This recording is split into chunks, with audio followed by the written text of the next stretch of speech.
நம்ம கார் எங்கே நினைக்கிது, காரில் ஒரு ரைடு போயிருந்தேன்.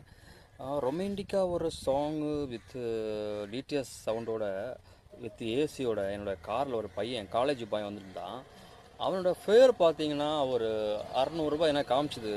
சரி அவனை ஏற்றிட்டு போகிற அவனை வீடோட பிக்கப் பார்த்தீங்கன்னா ஒரு 3 கிலோமீட்டரு மேடு போடலாம் ரொம்ப மோசமாக இருந்துச்சு, போய் பிடிக்காது. நான் அவனை ஏற்றிட்டு வந்தேன் 600 ஃபேருக்கு. நான் அவனோட காலேஜில் அவனுக்கு ஏசி வித்து ஏசி நிறைய போட மாட்டாங்க, நான் ஏசியெல்லாம் போட்டு விட்டேன்.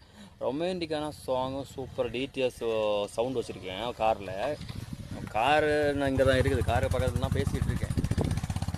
இந்த 2 நோட்டு புது நோட்டு பையன் கொடுத்துட்டு போனான். அதிகமாக பேசலை, அவன் பாட்டுக்கு ரசிச்சுட்டு இருந்தான், பாட்டை தாளத்தோடு ரசிச்சுட்டு இருந்தான். 2 100 500 நோட்டு புது நோட்டு எடுத்து கொடுத்தான். ஆள் செம்ம வெயிட்டான பார்ட்டி போலன்னு தெரியல. ஆனால் நீங்களே வச்சுக்கோங்க, நான் டிப்ஸ்